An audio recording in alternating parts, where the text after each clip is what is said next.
Good Haidesh. How's everybody doing? Great to be learning with you on the first day of the Hebrew month of Av. What you were just listening to was from my shul this morning when we were singing Hallel. Let's light up the darkness. Who's in the house? Come on. Yehuda in South Carolina, Paul in the Great Northwest, Stephen in New Hampshire, Bill in Missouri, Guy in Ohio, Melissa in Great Neck, Joe in the Inland Empire, Sharon in New Jersey, Bella in Florida, Bella in Texas, Lorraine in Texas, Karen in Northern California. Sharon, I'm glad you're in Lebanon, New Jersey, not Lebanon. Thank you for that correction. Jonathan in Ventura, Frank in San Pedro, Ryan wishing everyone a good evening. Also, well, nobody's checking in on the YouTube side yet. Okay, let's do it. Another very short daf. Our daf today is page 46 here in Tractate Bava Basra, the 23rd volume of the Talmud. Continuing our discussion of Mishna number 4. Here in chapter 3, we've been talking about who can establish a presumption of ownership based on being in possession of a property for 3 years or more, and who cannot. And in this Mishnah, right, so somebody like a craftsman who would have property in his possession for the purpose of fixing it normally. So therefore, we wouldn't assume that just because something has been in his shop, for example, even for a long time, that he owns it, because it might have been deposited with him so that he could make a repair. Likewise, a sharecropper could be in possession of a field. Doesn't mean he owns it, but can he ever have a presumption of ownership? Well, maybe he purchased it from the prior owner, and what would be circumstances that would lead to us allowing him to have that presumption of ownership? We'll see tonight. Okay, so we picked this up about halfway down 46a. And so the Gemara discusses another law pertaining to the giving of an item to a craftsman. So the sages taught, if one's utensils were mistakenly switched with another person's utensils in the house of a craftsman, so this one who received the wrong utensils, meaning utensils that presumably you deposited with the craftsman so that he could repair them or build them, and now when you got the utensils back, you didn't get your utensil that you deposited with the craftsman or that you commissioned the craftsman to build for you. You received somebody else's utensils. So then what?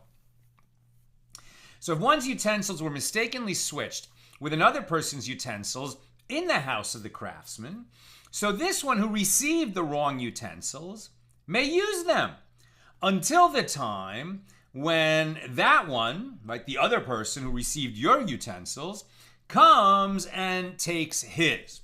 Right? So in other words, I took my circular saw to the tool repairman, and then when I got it back, it wasn't my circular saw. Okay, but I need my circular saw in order to do my work. So I know that this circular saw that I received wasn't mine. Let's say I wasn't there when it was dropped off at my house when I could have said it immediately. So now I've got this circular saw that I know is not mine, but I need a circular saw for my work. I was expecting to have mine back. So can I use this circular saw, which is, let's say, just as good as mine, but it's not mine? So can I use it until such time as we can, get my saw back to me and this saw back to its owner? Answer, yes, I can use it according to this Gemara.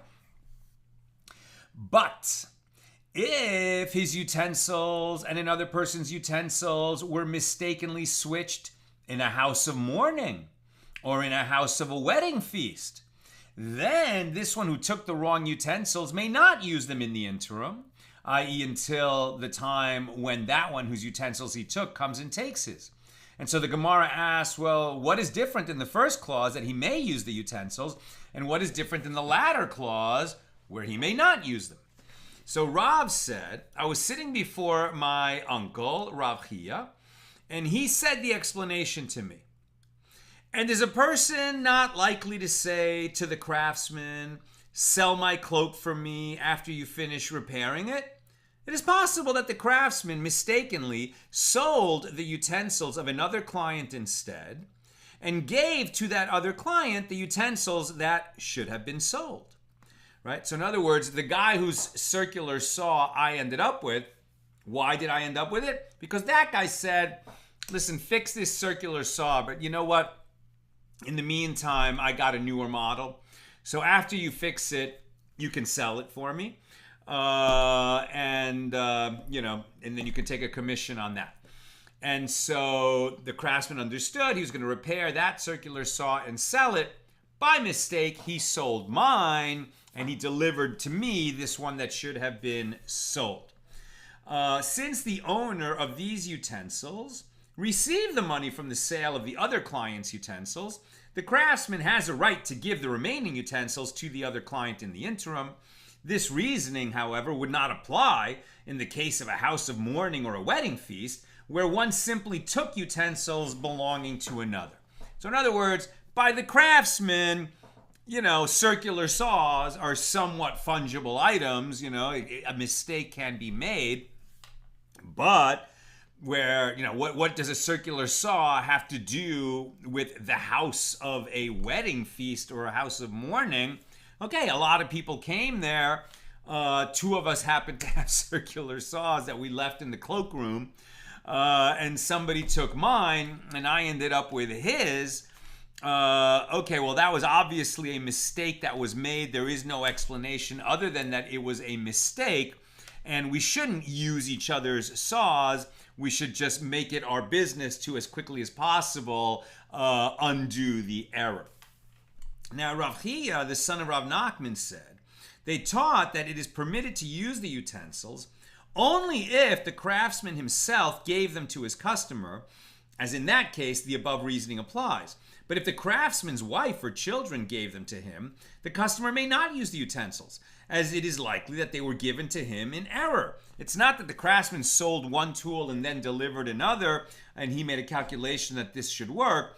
Rather, it was just a simple error that happened by the craftsman, the same way it could have happened from the cloakroom of a wedding, and therefore we shouldn't be using these tools that don't belong to us. We should be trying to remedy the error. Right? And even if the craftsman himself gave the utensils to his customer, we said that it is permitted for him to use them only in a case where the craftsman said to him, for example, I am returning a cloak without specification. But if the craftsman said to him, I am returning your cloak, then he may not use it, as this is not his cloak, and clearly it was given to him in error, and he shouldn't be making use of something that doesn't belong to you. Right? There's no, oh, look, I'm so lucky. The store gave me an extra item. This happens all the time, right? Amazon sends you an extra item, and people could just say, oh, lucky me. But you're not supposed to do that. You are supposed to try to remedy the error. You call Amazon and say, hey, you delivered 2 of these things to me. What would you like me to do with the extra? Now, usually Amazon will say, you know what, just keep it. It's not worth it to us to have it shipped back to us. Okay, so then you could keep it. But you have to call Amazon and try to remedy the error. Now, the Gemara presents another statement with regard to craftsmen. Abaye said to Rava, come and I will show you what the swindlers of Pumbedisa do. There was a case where the owner of an item said to a craftsman, give me back my cloak that I gave you to repair. And the craftsman said, these matters never occurred, meaning you never deposited a cloak with me for me to repair. The owner responded, but I have witnesses who saw my cloak in your possession. The craftsman said to the owner, no, that was a different cloak that they saw. Now the witnesses were uncertain as to whether it was really his cloak or not. So the owner then said, okay, we'll bring out the cloak and we will see it so as to determine whose it is. And the craftsman said to the owner, where'd it go? In truth, I will not bring it out, as you have no valid claim to the cloak, and I am not willing to show you another person's property. And this is the trickery to which Abaye referred, as it is not a sincere response, and the craftsman merely wishes to keep the cloak. Now, you've got a really tough situation if you take, your value. This is a cloak we're talking about. Well, what if it was a fur coat that was worth thousands of dollars, and you took that, to the craftsman to have it repaired, and then when you went to pick it up, he's like, "You never dropped off a cloak, a coat here. I don't know what you're talking about. I never saw you before in my life." Now, you're going to have a really tough problem proving that you dropped it off there. This guy has witnesses, but not witnesses who saw him hand his cloak to the craftsman. The witnesses simply saw a cloak that looks like his in the possession of the craftsman. And when the craftsman says, well, yeah, I have a cloak that looks like that, but it's not yours, it belongs to someone else, and then the witnesses aren't sure. This guy says, well, bring it out, let me see it. And the craftsman says, no, it doesn't belong to you. I have no obligation to show you a cloak that belongs to someone else. He's certainly going to have a problem. He may not be able to overcome what's going on here.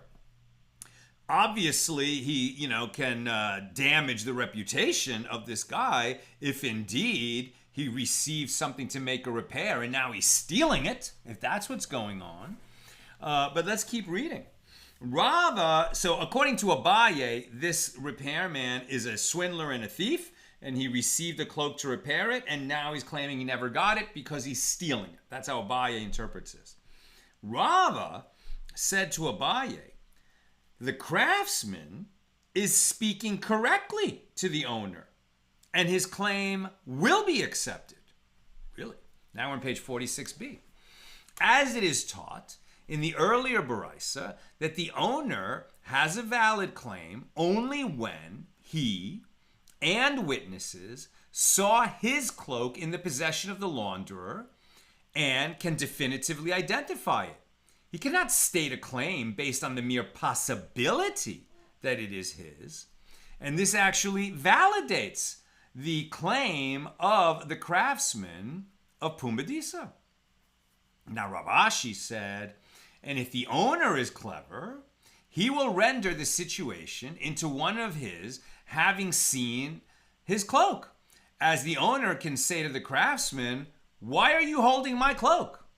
These witnesses saw my cloak, or I saw my cloak in your possession. And he speaks with certainty. Why are you holding my cloak? Is it not due to the fact that there is money of yours with me, and you are using the cloak as a means of collecting the debt that I owe to you, presumably for the repair? Now, bring out my cloak before the appraisers, and they will appraise its value, and then you take what is rightfully yours, and I will take what is rightfully mine. And when the craftsman presents the cloak, the ruling will change, as the owner will have seen the cloak. Now, Rav Acha, the son of Rav Avia, said to Rav Ashi, well, that's only going to work if the craftsman is not clever. If the craftsman is clever, he can say to the owner, I don't need your appraisal, as the earlier ones who preceded you already appraised it and determined that its value does not exceed that of your debt to me. And that closes that out.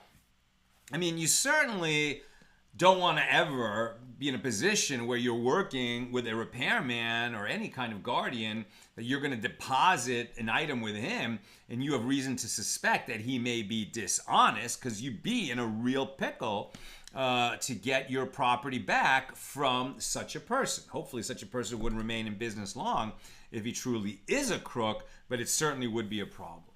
Next subject. The Gemara discusses a ruling that it paraphrases from the Mishna. A sharecropper does not have the ability to establish the presumption of ownership of property in his possession. Why?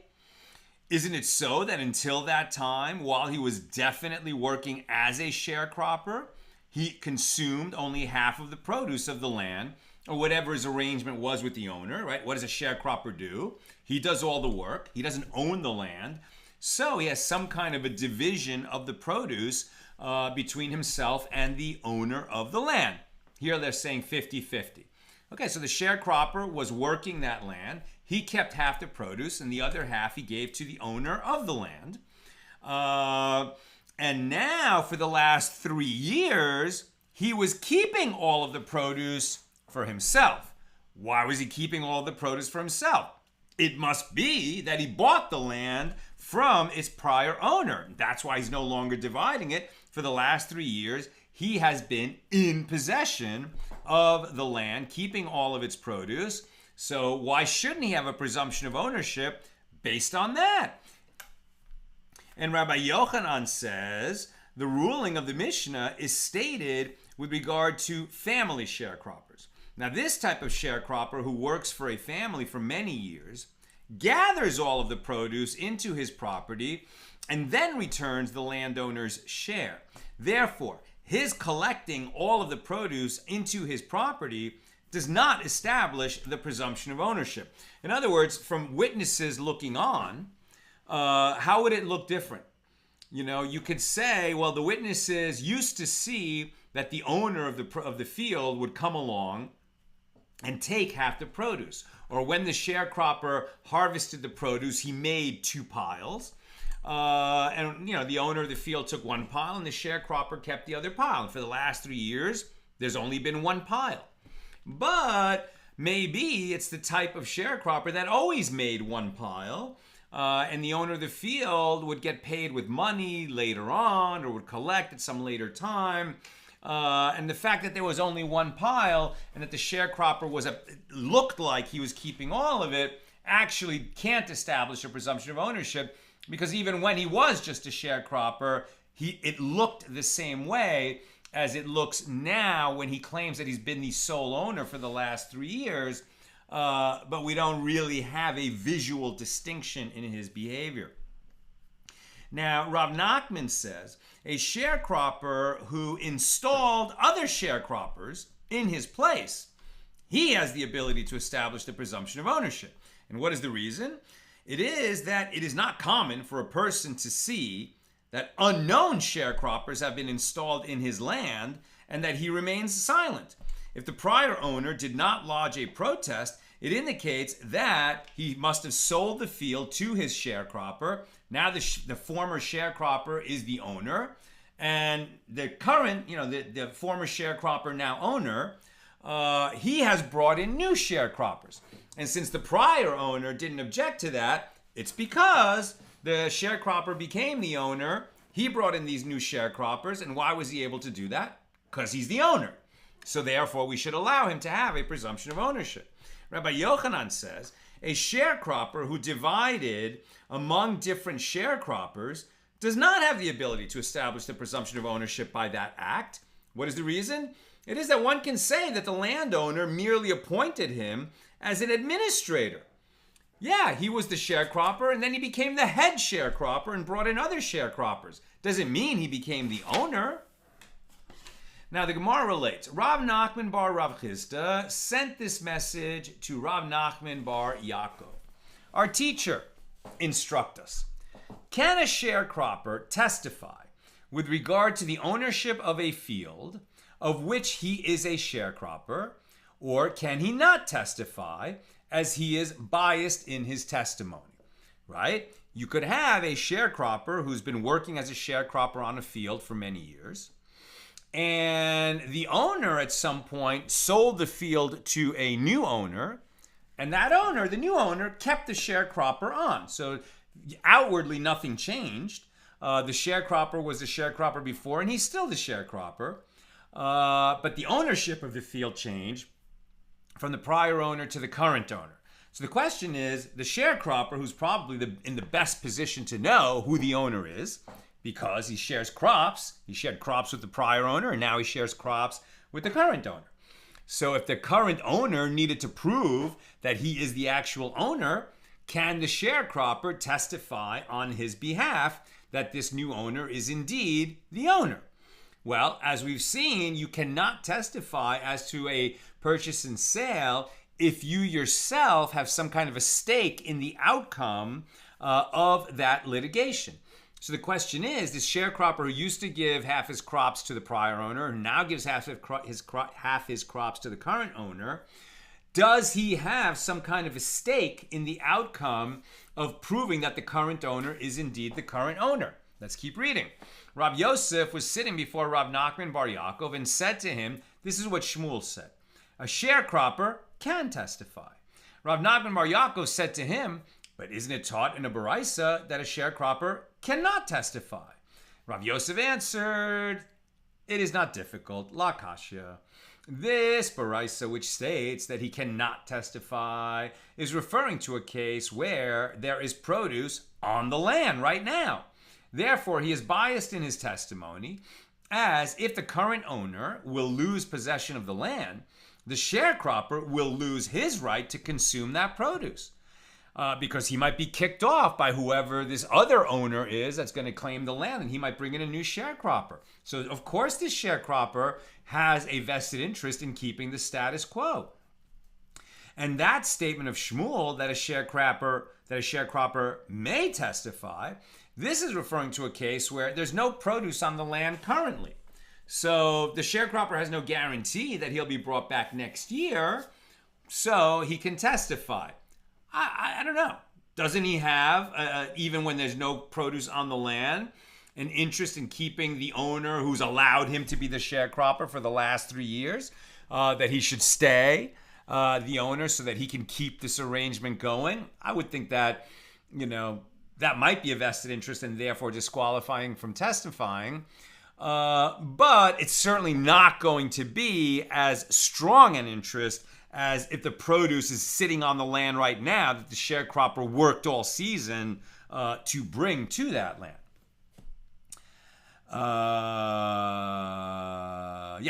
New subject. The Gemara presents the word Amalek. Right? We were just talking about Amalek. Amalek was mentioned in last week's Parsha alongside Midian. We have an obligation to destroy the memory of Amalek. It's a very interesting commandment in the Torah to the Jewish people because we're destroying the memory of Amalek, but we have to remember to destroy that memory. And I'm pretty sure that if the Jews were not remembering to destroy the memory of Amalek, Amalek would have been forgotten from the earth long, long ago. But why would God give us such a command? I mean, it's definitely a long talk for another day, but it's very relevant right now because who is Amalek? Right? Amalek is the enemy of the Jewish people, and there are different kinds of enemies. Some just want to kill us, and some want to kill us and wipe us out, and get us to betray our principles, right? So it's both spiritual and physical warfare. And Amalek was the one that, wasn't really going to destroy the whole Jewish people as we came out of Egypt, but Amalek wanted to just pick off a few Jews from the back of the encampment just to show that these Jews were not, invulnerable, and that the God who protects the Jewish people, God, couldn't protect all of the Jews, and so therefore Amalek would strike a blow, and this angered God, and that's why Amalek is gone from the world. But spiritually speaking, there's kind of a new Amalek that arises in every generation, trying to bite at the heels of the Jewish people. And yeah, we see that. Okay, at any rate, right now, Amalek is not being raised to talk about Amalek and spiritual warfare and physical warfare. Literally, it's just a mnemonic because the letters are useful for the discussion which is coming now, a short discussion. So Amalek is a mnemonic for the cases that are going to be discussed in the Baraisa, and it stands for Ayin, Arev, a guarantor, Mem, which is Malva, a creditor, Lamed, which is Lokea, the buyer, and Kuf, which is a guarantor known as a Kablan. So it's just to help you remember these four cases. And the sages taught a guarantor, right? A guarantor is somebody who says, listen, you can borrow to Henry because even though Henry is poor, you can lend to Henry because even though Henry is poor and he's not a good credit risk, if Henry doesn't pay you back, I will guarantee the loan and I'll make sure that you get paid back. So I am acting as a guarantor for Henry in the loan that he's going to receive from you, right? So you are the lender, Henry's the borrower, and I am the guarantor. Okay? A guarantor can testify for the benefit of the debtor that the debtor owns a particular parcel of land, but that is the law only if that debtor has other land from which the creditor can collect the debt. Otherwise, he is biased in his testimony, the guarantor is biased, as the creditor could collect from him, right, from the guarantor, if the debtor were to lose ownership of this land, right? So as a guarantor, can I say that, well, yeah, that land that the debtor says is his, it's his, I saw him buy it. I may be biased, right, because if I want to make sure that he has some property that you, the creditor, can collect from so you don't come and collect from me, I might be tempted to give testimony, and see it through rose-colored glasses just so that, the debtor ends up owning land so that I don't have to pay his debt. So that's why I'm biased and therefore disqualified from testifying that he owns a particular piece of land unless he owns other land, which would mean that whether he uses, whether he pays back his debt or not, and whether he wins this litigation or not, he has some land that you can collect from, so you're not going to end up coming to me. Next case. A creditor can testify for the benefit of the debtor that the latter owns a particular parcel of land, but that is the law only if the debtor has other land from which the creditor can collect. Otherwise, the creditor is biased in his testimony as this land is the only land available for collection.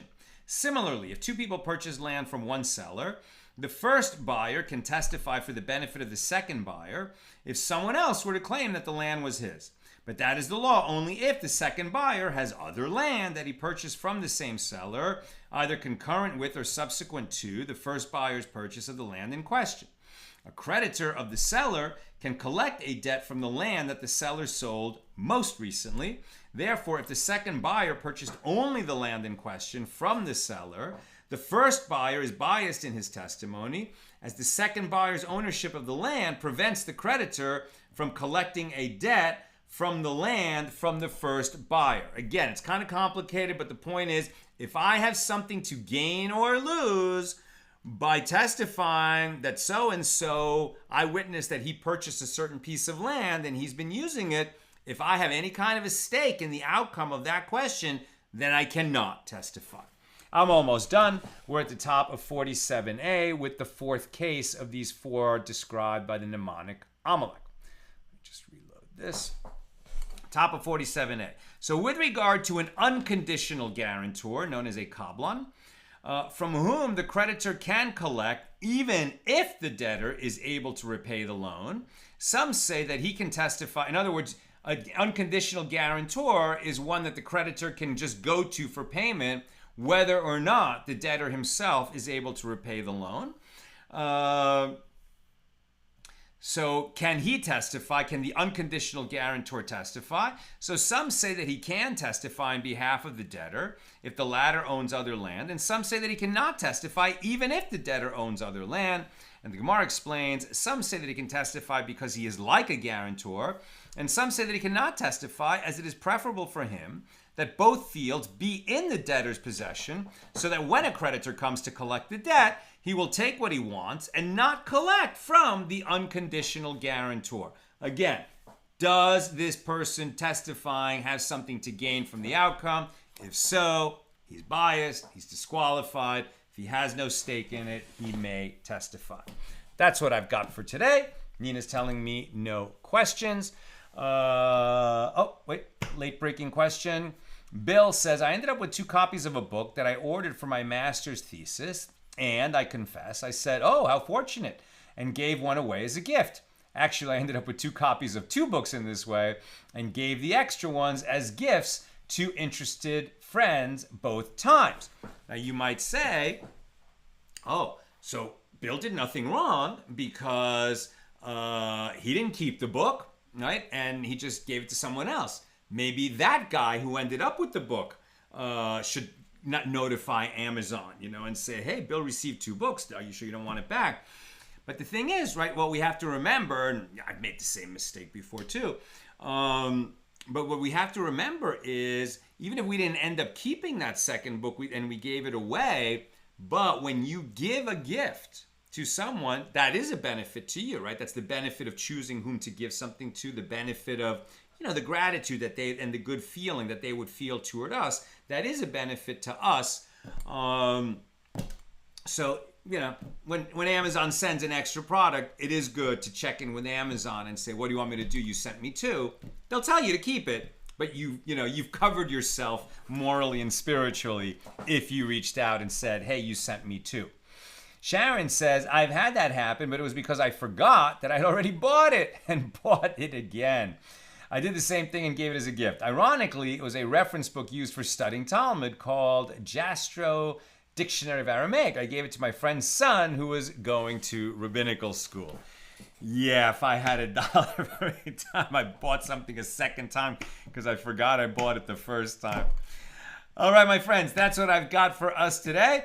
With God's help, we'll be together again tomorrow, Tuesday, regular time, 6 p.m. Pacific, God willing. And Chodesh Tov, as we enter these 9 days, we can be a little bit joyful today because it's Rosh Chodesh, the first day of the month. But we're in the 9 days, and we really have to reflect on what we've lost, especially starting tonight, by not having the temple in our midst, and those manifest miracles, the ability to atone by bringing offerings, etc. We lost a lot. And why do we lose it? Because as a people, we turned away from God. And sadly, we're in a time now where, so many Jews just don't even know from Judaism, from Torah. They're just so far away from a life of Torah and mitzvahs. And so, I think and here we are, we're learning together, so we have a strong connection. But let us pray. Let us pray that God watches over all peace-loving people in the world, particularly our Jewish brothers and sisters in the Holy Land who are, according to the evil empire, in harm's way right now. Please, God, keep them safe. May we only hear good news. And may the hearts of all your children turn toward you. God, please help us inspire others to turn their hearts to God and to Torah. Help them to be inspired to turn to you, to cry out. And please, God, may we only hear good news.